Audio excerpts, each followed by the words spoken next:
Tea Party activists portray themselves as a grassroots movement, but a new article says that it's largely bankrolled by two billionaire brothers, David and Charles Koch, brothers in their 70s who own some familiar businesses like Brawny, Dixie Cups, and Steam Master Carpet, just to name a few.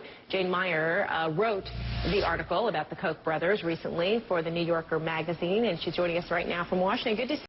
What we were trying to do was to explain that there's this fascinating back history that many people don't know to the Tea Party movement. Meaning, while these two brothers have not necessarily said publicly that they are big backers of the Tea Party, they do finance a group that helps train, right? Helps prepare people for these Tea Party movement gatherings, correct? Yeah, actually, David Koch, the two brothers, there's Charles Koch, who lives in Wichita, Kansas, and David Koch, who lives in New York City. And between the two of them, they're worth, I guess, something like $35 billion, which means if you put their fortunes together, they're the third largest fortune in America, really. And basically what David Koch has said is that he has nothing to do with the Tea Party. He's never been asked to fund it, and he's never gone to a Tea Party rally. But what he doesn't say, and what I was writing about, was that he actually founded an organization called Americans for Prosperity.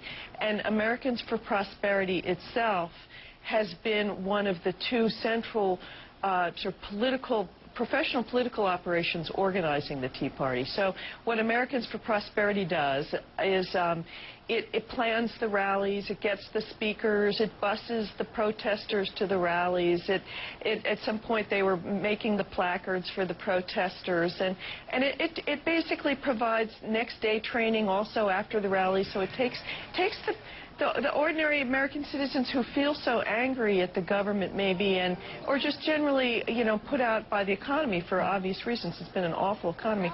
Takes that anger, it channels it in a certain political direction, and organizes them towards these kind of Tea Party, this agenda. And basically, what the Kochs have done, and they've been working at this for many, many years, but even before the Tea Party movement, is they've tried to turn Americans against the federal government. You write and kind of describe what they are all about, and you say that you know, there are longtime libertarians who believe, quote, in drastically lower personal and corporate taxes, minimal social services for the needy, and much less oversight of industry, especially environmental regulation. These views dovetail with the brothers' corporate interests. What I've tried to do in this story is fill in the blanks and connect the dots, that show that these two incredibly powerful, wealthy industrialists actually have been pouring money into trying to channel the anger in America into an agenda that's good for their company, among other things. So you do see sort of the Tea Party protesting things like environmental regulations, which seems kind of strange in some ways, but basically the Americans for Prosperity has come out swinging against things like cap-and-trade policies, against the Environmental Protection Administration in every direction, which is what the Kochs are interested in, because they've got a history of polluting in a very big way. And a recent study by the University of Massachusetts describes them as one of the top 10 air polluters. Well, I'm going to talk about another piece now, Chuck. Chuck Lewis, you're quoted in this major article in the latest issue of the New Yorker magazine by Jane Meyer that profiles billionaire brothers Charles and David Koch, who have quietly given more than $100 million to right-wing causes. Jane Meyer writes, quote, in Washington, David Koch is best known as part of a family that's repeatedly funded stealth attacks on the federal government and the Obama administration in particular. With his brother Charles, who's 74, David Koch owns virtually all of Koch Industries, a conglomerate headquartered in Wichita, Kansas, whose annual revenues are estimated to be $100 billion. The Kochs operate oil refineries in Alaska, Texas, and Minnesota and control some 4,000 miles of pipeline. Koch Industries owns Brawny paper towels, Dixie Cups, Georgia Pacific Lumber, Steam Master Carpet, and Lycra, among other products. Forbes ranks it as the second largest private company in the country after Cargill, and its consistent profitability has made David and Charles Koch, who years ago bought out two other brothers, among the richest men in America.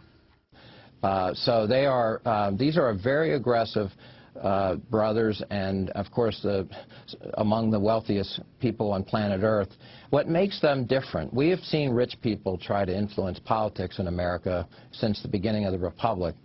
What makes them unusual, and I've been around Washington since roughly around Watergate in the mid-'70s, what makes the Koch brothers unusual is the amount of money that they have spent and done it in a stealthy, undisclosed manner. But folks have found out over the years how much the money is, over $100 million, and it's probably much larger. That is almost entirely spent to further the interest of Koch Industries. They are ideologues. Their father, Fred Koch, who started the company, was part of the John Birch Society, and so we're talking extreme right-wing ideologues.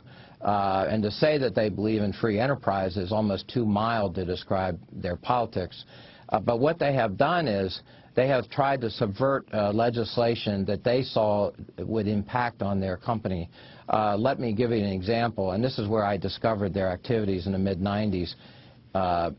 I noticed not only that they were one of Robert Dole, then Senate Majority Leader, running for president against Bill Clinton, not only were they among his biggest donors ever in his long 44-year career, but I also noticed that they funded this thing called the Citizens for a Sound Economy, which there was no disclosure of the donors, but it was obvious they had given huge amounts of money, millions of dollars. They were being prosecuted for 300 oil spills by the Customs and EPA and Justice Department, parts of the federal government. And they asked the Senate Majority Leader to insert in the so-called regulatory reform legislation a clause that would get rid of any current prosecutive effort by the U.S. government against Koch Industries. And it was the person writing the draft for that legislation was the chair of the board of Citizens for a Sound Economy, former White House counsel in the first Bush administration, Boyd and Gray. This did not work because several people died from bad hamburgers from an E. coli outbreak, and the public started to realize that maybe we do need regulation. And the whole idea for regulatory reform kind of eased, and that thing kind of went away. But the fact that this company tried to manipulate things to that extent just astonished me. I've never seen a bare knuckles move like that, quite so obvious. It was then discovered that they had cutout groups called Triad, and they were running attack ads in 16 states, running it through a third-party, another third-party cutout that were nonprofits running these outside group attack ads, and all the people being attacked were Democrats running against free enterprise Republicans in places where they had manufacturing facilities. And so their activities are not only substantial and almost entirely undisclosed in terms of how much they spend and where, but it's virtually entirely for the furtherance of Koch Industries. And that's what makes them so extraordinary in my experience. I've never seen anything quite like these guys. And I did say in the Jane Mayer New Yorker article that Koch Industries is the Standard Oil of our time. This is a very powerful, almost entirely unknown company that is exceedingly aggressive in its tactics and its political maneuvering. Talk about the link between the chemical companies that they're involved with and also just the Koch brothers' funding of Tea Party movements and organizations. Right. You know, the chemical companies, the Center for Public Integrity investigated formaldehyde, and the chemical companies and the industry in general has always tried to, of course, to avoid regulation, to keep formaldehyde legal so they can continue to make money. And they have infiltrated groups like the American Cancer Society and all kinds of other groups. So industry is getting in the face of and in penetrating inside the federal worlds of these regulatory agencies, as you know, a long and old and very sad story. That article also mentions the Smithsonian has an exhibit that basically has clearly climate change, sort of conservative / oil industry rhetoric about that whole subject of how the world has evolved and how warm is it getting and all that stuff. And the idea that there's the this is the Koch wing of the Smithsonian, but then you find out that the exhibits kind of reflect the Koch Industries' view of the world, this oil company's view of the world, is, I think, incredibly disturbing. If I was a trustee at the Smithsonian or these other places, or Congress having oversight, I think these are significant issues. I don't know the extent to which anything will happen, but it's outrageous. You know, I have followed Koch pretty closely, but I didn't actually know about the Tea Party involvement, really, to the extent that Jane Mayer lays it out. It's totally predictable that now that I think about it, because they also helped to fund the term limit movement and the Libertarian Party as far back as 1980. Libertarians, of course, don't believe in any environmental regulation. And so the Tea Party thing is just the latest example, but as Jane points out, is the most populist one.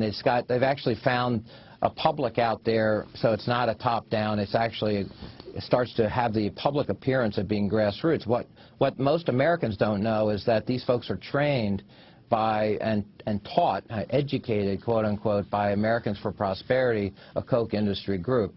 So now we know who's funding the Tea Party movement, and I think this article is a very constructive thing for the public to get the truth about what's really going on with these folks. The dangers of corporate capitalism is something that you've been following all your life. I wonder about the corporate influence in this election cycle and in Washington in general. Are the corporations creating movements like the Tea Party to maintain their control or their interests? Yeah, that's their popular front, so to speak. Just like the Communist Party had its popular front, the corporations, knowing they can't be out front because people don't like a lot of these big corporations. They're ripped off by the banks, the credit card companies, the insurance companies. They have the camouflage. And the camouflage is they give the Tea Partiers certain deceptive information and focus on certain politicians. And therefore, they continue to work their will behind the scenes. I mean, we have corporate socialism in this country where profits are kept and losses are socialized on the back of the taxpayer. There isn't a single department or agency in the U.S. government whose outside influence overwhelmingly is not corporate. They control from their outside and putting their executives in high government positions, funding members of Congress with their cash, 35,000 full-time lobbyists in Washington. They are the government. Theodore Dreiser put it very well many, many years ago. He said, the corporations are the government. I see primarily the manipulators of the Tea Partiers, and the Tea Partiers resist it, but they are being channeled in various ways. Dick Armey's group, for example, money that's going into their activities. They are, in effect, focusing on hating government, but not the corporate part of the government, like the military budget, the corporate welfare, etc. They want to vector them to hate government when it's defined as Social Security, Medicare, and other services to the people.